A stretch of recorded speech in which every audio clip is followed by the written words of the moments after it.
آدھا ایمان صبر ہے، آدھا ایمان شکر ہے۔ حدیث میں آتا ہے کہ یہ دو خصلت اگر پیدا ہو جائے مومن کے اندر، صبر اور شکر، تو یہ کامل ایمان والا ہے۔ صبر کیا مطلب ہے؟ کہ صبر کا مطلب یہ ہے کہ اپنے آپ کو حرام سے روک لے، اور شکر کا مطلب یہ ہے کہ اللہ تعالیٰ نے جو نعمتیں دی ہیں، ان نعمتوں میں یہ اپنی عبادت کو بڑھا دے۔ عجیب بات ہے، لوگ صبر کرتے ہیں، لوگ صبر سمجھتے ہیں تکلیف برداشت کرنے کو، اور شکر سمجھتے ہیں زبان سے اللہ تیرا شکر کہنے کو۔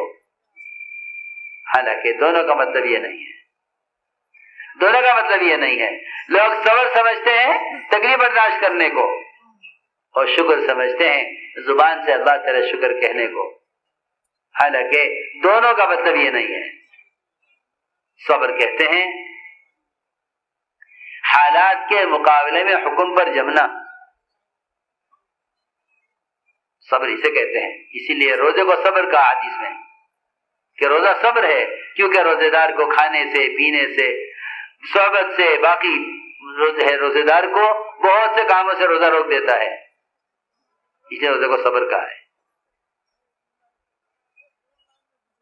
اور شکر کسے کہتے ہیں؟ ہم ذرا غور کریں، سر سے لے کر پیر تک ہمارے سارے اعضاء نعمتوں سے فائدے اٹھاتے ہیں، لیکن صرف زبان سے کہتے ہیں اللہ تیرا شکر۔ کتنی بڑی بے انصافی ہے۔ سارے اعضاء فائدے اٹھا رہے ہیں نعمتوں سے، اور سارے اعضاء میں سب سے چھوٹا عضو زبان، جو منہ کے اندر ہے، 32 دانتوں کے درمیان میں ہے، سب سے چھوٹا عضو تمام اعضاء میں، اور کہتا ہے اللہ تیرا شکر۔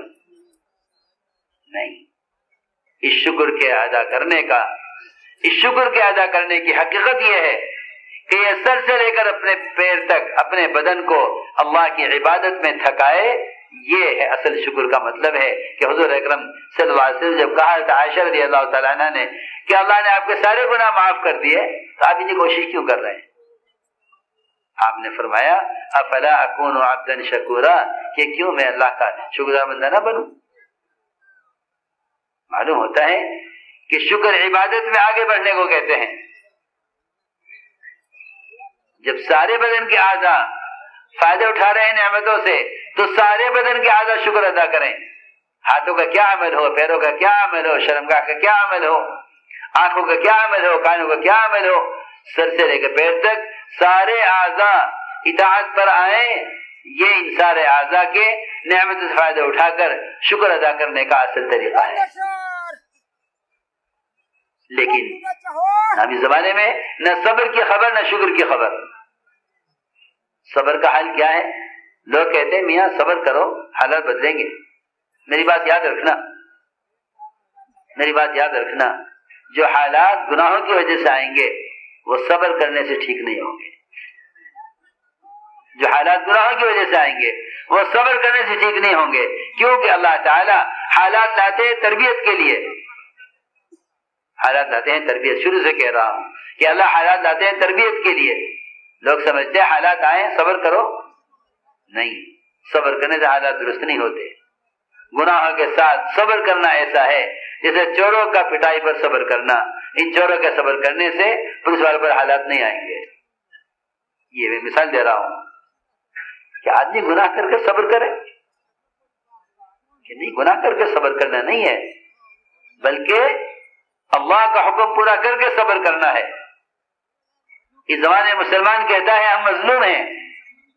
سنو غور سے، میں کچھ کہنا چاہتا ہوں۔ جب تک مسلمان یہ کہتا رہے گا ہم مظلوم ہیں، ہم مظلوم ہیں، اللہ کی مدد آئے گی نہیں۔ جب تک مسلمان یہ کہتا رہے گا ہم مظلوم ہیں، ہم مظلوم ہیں، اللہ کی مدد آئے گی نہیں۔ جس دن مسلمان یہ کہہ دے گا کہ ہم ظالم ہیں، مسلمان یہ کہہ دے گا ہم ظالم ہیں، ہم نے ظلم کیا ہے، ہم نے ظلم کیا ہے، ہم ظالم ہیں۔ جس دن مسلمان اپنے اللہ کے درمیان سچے دل سے اپنے آپ کو ظالم کہہ لے گا، خدا کی قسم اسی دن مدد آ جائے گی، کیونکہ یہ اللہ کے یہاں اپنے آپ کو ظالم اگر کہہ دیا اس نے تو پھر یہ اللہ کی مخلوق کے یہاں مظلوم ہوگا. آپ اندازہ تو کریں, ابوبکر صدیق رضی اللہ تعالی عنہ سب سے اعلیٰ نماز, سب سے اونچی نماز, آپ کے بعد اگر نماز کسی کی ہے تو وہ نماز ابوبکر صدیق کی نماز ہے. آپ فرما رہے ہیں کہ ابوبکر نماز کے بعد کہا کرو ظلمت نفسی ظلمن کثیر, میں نے تو اپنے اوپر ظلم کے پہاڑ توڑ لیے ہیں, میں نے وہ ظلم کیا ہے جس ظلم کی مقدار کی کوئی حد نہیں, میں نے بہت ظلم کیا. کیا ظلم کیا؟ یہاں تو سارے احکام توڑ کر بھی کہہ رہا میں مظلوم ہوں, اللہ کے احکام توڑ کے کہتا ہے میں مظلوم ہوں, اور وہاں وہ سب سے اعلیٰ نماز پڑھ کر کہہ رہے ہیں کہ میں نے ظلم کیا ہے, میں ظالم ہوں. یہ تو نماز چھوڑ کر بھی ظالم نہ ہو, اور وہ اچھی نماز پڑھ کر اپنے آپ کو ظالم کہہ رہے ہیں.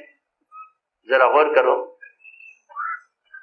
میں سچی بات کہہ رہا ہوں کہ اگر اللہ کی مدد چاہتے ہو تو سیدھی بات یہ ہے کہ اس کو اپنے آپ کو اپنے اللہ کے درمیان ظالم قرار دے لو, تو پھر تم مخلوق کے درمیان مظلوم سمجھے جاؤ گے.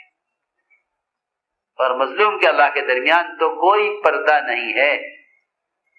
ان کی دعائیں, فرمایا کہ مظلوم کے بد دعا سے بچو, اس لیے کہ ان کی دعائیں اس وقت سفر کرتی ہیں آسمانوں کا رات کے اندھیروں میں جب یہ ظالم پڑھ کر سو رہے ہوتے ہیں. اس وقت ان کی دعائیں آسمان کی طرف سفر کرتی ہیں. تو میرے دوستو عزیزو, کہا انہوں نے کہ ہمارے اندر صبر ہے, ہمارے اندر شکر ہے. ایک ہمارے اندر صفت یہ بھی ہے کہ اگر ہمارے دشمن پر کوئی مصیبت آ جائے ہم اس سے خوش نہیں ہوتے. اس کی مسلمان کے اندر بڑی کمی ہے. اس زمانے میں مسلمان کا جذبہ, اس زمانے میں مسلمان کا کہ اندر کی چاہت وہ غیروں کے نقصان سے خوش ہونے کی ہے. اللہ کو یہ بات پسند نہیں ہے, اللہ کو یہ بات پسند نہیں ہے. اللہ تعالیٰ دیکھنا چاہتے ہیں کہ تمہارے دل میں میری مخلوق کے لیے کیا رحم ہے. تمہارے دل میں اللہ کی مخلوق ہے نا, کوئی بھی ہے جو اللہ کو نہیں مانتا وہ بھی اللہ کی مخلوق ہے. وہ ظالم ہے اپنے اللہ کے درمیان, وہ ظالم اپنے اللہ کے درمیان, کیونکہ سب سے بڑا ظلم شرک ہے. وہ ظالم ہے اپنے اللہ کے درمیان. ہم ایسے بے عقل مسلمان ہیں کہ ہم ان کو اپنے اور ان کے درمیان تو ان کو ظالم سمجھتے ہیں, ان کے اللہ کے درمیان ان کو ظالم نہیں سمجھتے. اگر ہم ان کو ان کے اللہ کے درمیان ظالم سمجھیں تو ہم ان کو ظلم سے بچانے کی کوشش کریں, لیکن ہم ان کو اپنے اور ان کے درمیان ظالم سمجھتے ہیں. اس لیے ہمارے دلوں سے غیروں کے لیے وہ جذبہ ختم ہو گیا جو جذبہ محمد صلی اللہ علیہ وسلم اور آپ کے صحابہ کی دلوں میں تھا ساری انسانیت کے لیے. واقعی میں حقیقت کہہ رہا ہوں کہ جب تک مسلمان اپنے آپ کو غیروں کے مقابلے میں مظلوم سمجھتا رہے گا, یہ مغلوب ہو کر رہے گا کہ نہیں ہم نے ظلم کیا ہے, ہم نے اللہ کے احکامات توڑے ہیں. اس لیے فرمایا کہ سب سے پہلے اپنے دلوں کے اندر یہ بات پیدا کرو کہ ہم ساری انسانیت کے لیے محمد صلی اللہ علیہ وسلم کی طرح شفقت اور رحمت, اور ساری انسانیت کے لیے,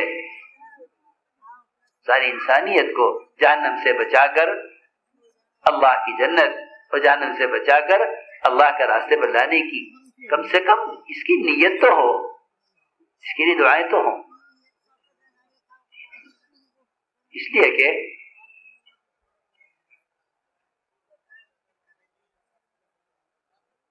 مسلمان کے دل میں دو چور ہیں, ایک غیروں کے ملک و مال سے نفع اٹھانے کا ارادہ اور ایک ان کی ہلاکت کا ارادہ. اور یہ دونوں چیزیں صحابہ کے دلوں میں نہیں تھی. ان کے مال سے انتفاع, ان کے مال سے فائدہ اٹھانا بھی نہیں, اور ان کی ہلاکت بھی نہیں چاہتے تھے.